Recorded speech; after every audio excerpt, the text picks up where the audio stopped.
sekalian, selamat pagi. Selamat datang dalam permenungan pagi masa Prapaskah hari yang ke-38. Bacaan-bacaan hari ini amat indah, karena bacaan hari ini mengajak kita untuk tetap tenang di tengah situasi tekanan apapun yang sedang kita hadapi, yang mungkin membuat kita menjadi kalap, kehilangan akal sehat. Ketika kita kehilangan akal sehat dan kalap, kita sudah kalah lebih dahulu. Kita perlu tenang untuk menata hati kita, tenang untuk melihat permasalahan dalam keobjektifan. Karena itu penting menata hati kita, supaya jangan sampai permasalahan itu kita lihat dalam kacamata proyeksi diri, dalam perasaan luka dan terluka. Kita perlu tenang, setenang Yesus yang sedang menghadapi tekanan dari masa yang tidak menerima kehadiran seorang muda yang ternyata lebih pandai, lebih cerdik, lebih hebat daripada mereka. Seorang muda yang bahkan lebih berani dan lebih berkomitmen. Seorang muda yang tidak pelin-pelan, seorang muda yang lurus dalam menjalankan hidupnya. Kemarahan mereka adalah sebenarnya kemarahan bukan kepada Yesus, tetapi kepada diri mereka sendiri. Banyak kemarahan-kemarahan kita kepada sesama sebenarnya ungkapan ketidakpuasan terhadap sesama, tetapi kalau kita mau jujur, kemarahan terhadap diri, keinginan kita yang paling dalam untuk menjadi seperti dia, merasa diri kurang di hadapan dia. Makanya kita perlu tenang, karena marah akan membawa kita pada kalap. Dan kalau kalap, apa saja bisa terjadi. Kita bahkan bisa jadi seorang pembunuh yang akhirnya kita sesali. Tetapi titik marah ke titik kalap itu sangat dekat, sangat dekat.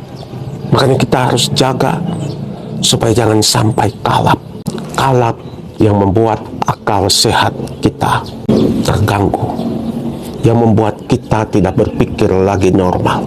Lalu yang ada cuma emosi yang luar biasa. Dan ketika emosi sudah menguasai kita, tidak ada lagi diskusi. Selalu ada yang jadi korban. Diskusi mereka dengan Yesus, pertanyaan mereka, keraguan mereka, membuat mereka kehilangan akal sehat mereka, membuat mereka menjadi beringas. Keberingasan mereka itu diungkapkan dengan mereka ingin merajam Yesus. Tetapi dibilang dalam kitab suci, Yesus tenang. Ketenangan itulah yang membuat dia ngeloyor pergi. Ketenangan dia itulah yang mengambil keputusan untuk percuma berdebat dengan mereka. Lebih baik pergi, lebih baik menghindar daripada berhadapan dengan orang kalap.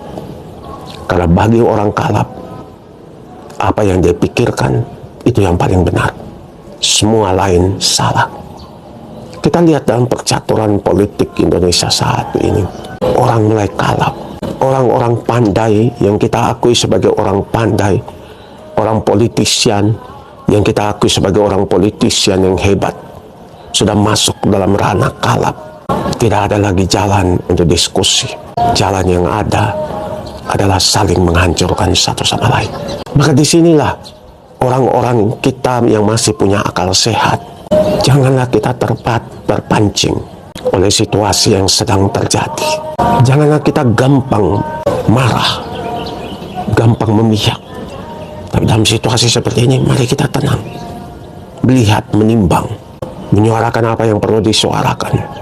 Tapi selebihnya tenang, karena emosi yang menggelunjak, meledak itu akan tiba pada suatu titik, dia akan turun, dia akan meredah dengan sendirinya. Hanya emosi yang demikian jangan dilawan dengan emosi. Yang kuat akan menang, yang kalah dan lemah pasti akan hancur dan berantakan.